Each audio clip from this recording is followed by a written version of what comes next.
السلام علیکم ورحمۃ اللہ وبرکاتہ۔ محترم دوستو، جشن آزادی یا شکر آزادی، فیصلہ آپ کے ہاتھ میں ہے کہ آپ نے جشن میں آزادی بنانا ہے یا شکر آزادی۔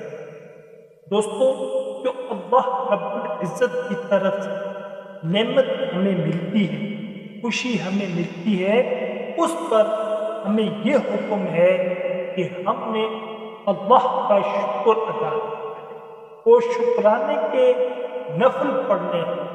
تو یہ نعمت جو اللہ رب العزت نے ہمیں عطا فرمائی ہے، تو یہ نعمت میں اضافہ ہوگا، یہ نعمت بڑھے گی۔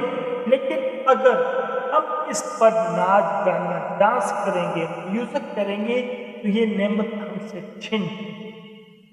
اللہ رب العزت نے قرآن مجید میں ارشاد فرمایا، لَإِن شَكَرْتُمْ لَأَزِيدَنَّكُمْ، اگر شکر کرو گے تو مزید دوں گا۔ اگر میں شکری کرو گے تو سخت دردناک عذاب کے لیے تیار ہو جائے۔ تو فیصلہ آپ کا کہ آپ نے اللہ کی نعمتوں پر شکر ادا کرنا ہے یا ڈانس کرنا ہے۔ اگر شکر ادا کریں گے تو اللہ تعالی ہمیں وہ نعمتیں بڑھا چڑھا کر دیں گے، اور اگر ناشکری کریں گے تو ہمیشہ روتے رہیں گے، ہمیشہ ہی روتے رہیں گے۔ آج فیصلہ آپ کے ہاتھ میں ہے کہ ہم نے جشن آزادی منانی ہے یا شکر آزادی۔ آج کتنے سالوں سے ہم جشن آزادی مناتے ہیں، ناچ گانے ڈانس، کتنی بے حیائی ہوتی ہے، اتنی زیادہ بے حیائی ہوتی ہے، بیان نہیں کر سکتے۔ تو پھر یہ نعمت ہم سے چھنتی جا رہی ہے، ہم غلام بنتے جا رہے ہیں۔ تو اگر اس کے بدلے اگر ہم شکر ادا کریں اور اس دن ہم شکرانے کے نوافل پڑھیں تو اللہ رب العزت اس نعمت کو بڑھائیں گے، اس کی قدر کریں۔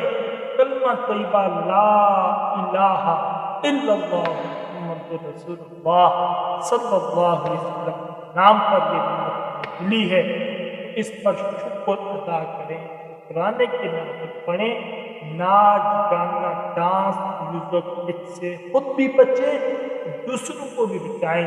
اللہ رب العزت ہمیں اس پر عمل کرنے کی توفیق نصیب فرمائے، اور جتنے بھی ہمارے مسلمان بھائی ہیں سب تک اس دعوت کو پہنچائیں کہ ہم مسلمانوں کا کام ناچ گانا کر کے جشن منانا نہیں، بلکہ اللہ تعالیٰ کا شکر ادا کرنا ہے۔ جو بھی نعمت ہمیں ملتی ہے، جو خوشی بھی ہمیں ملتی ہے، ہم مسلمانوں کا کام اس پر اللہ رب العزت کا شکر ادا کرنا اور شکرانے کے نوافل پڑھنا ہوتا ہے، ناچ گانا نہیں ہوتا۔ اس دعوت کو خوب لائیں اور اس پر اللہ رب العزت مجھے بھی اور آپ کو بھی اس پر عمل کرنے کی توفیق نصیب فرمائے۔ آمین ثم